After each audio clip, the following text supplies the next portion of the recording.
नन्हे मुन्ने मुन्ने बच्चों, आज हम आपको बताने जा रहे हैं कि अकाउंटिंग का मतलब क्या है और अकाउंटिंग के ऑब्जेक्टिव्स क्या है। बेटा ऑब्जेक्टिव्स की जब बात करें ना तो ये समझ लेना कि ये क्यों आई, मतलब अकाउंटिंग करने से क्या क्या फायदे हैं, क्या क्या ऑब्जेक्टिव है इसके। तो अकाउंटिंग के क्या क्या ऑब्जेक्टिव है, मेनली चार ऐसे ऑब्जेक्टिव है जो जिसके लिए हम अकाउंटिंग करते हैं। चार ऑब्जेक्टिव हमारे। सबसे पहला ऑब्जेक्टिव क्या है, सिस्टमेटिक रिकॉर्डिंग। अकाउंटिंग करोगे तो अकाउंटिंग से क्या होगा, एक सिस्टमेटिक रिकॉर्डिंग हो जाएगी। किसकी सिस्टमेटिक रिकॉर्डिंग हो जाएगी, जितने भी फाइनेंशियल ट्रांजेक्शन है, बिजनेस ट्रांजेक्शन है, उसकी एक सिस्टमेटिक रिकॉर्डिंग हो जाती है। सिस्टमेटिक रिकॉर्डिंग होगी, उसके बाद आपका दूसरा लक्ष्य, आपका दूसरा ऑब्जेक्टिव क्या होता है, प्रॉफिट एंड लॉस को पता लगाना कि हमारी ऑर्गेनाइजेशन में हमारी कंपनी ने कितना मुनाफा कमाया और कितना नुकसान हुआ। तो प्रॉफिट एंड लॉस जो भी असरटेन करना, विदाउट अकाउंटिंग हम इस काम को नहीं कर सकते। तो to ascertain the profit and loss को असरटेन करना। उसके बाद to know the financial position of the company, आपको अपनी कंपनी की फाइनेंशियल पोजीशन जाननी है तो आपको अकाउंटिंग करनी पड़ेगी। तो अकाउंटिंग का तीसरा ऑब्जेक्टिव क्या है, फाइनेंशियल पोजीशन। ये कंपनी की फाइनेंशियल पोजीशन को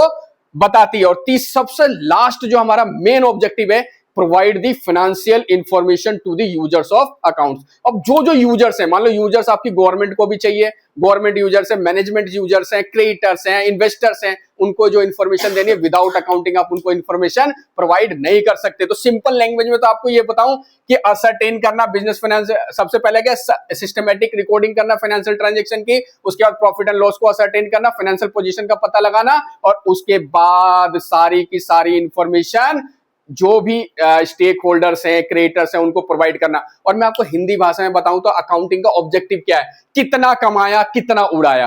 अकाउंटिंग किस लिए करते हैं, अकाउंटिंग का मतलब क्या है, कितना कमाया कितना उड़ाया, कितना कमाया कितना उड़ाया, और आखिर में कितना बचेगा। यही तो अकाउंटिंग बताता है बेटा, कि कितना मैंने कमा लिया, कितना मैंने उड़ा दिया, और आखिर में मेरे पास बचा गया बाबा जी का ठुल्लू।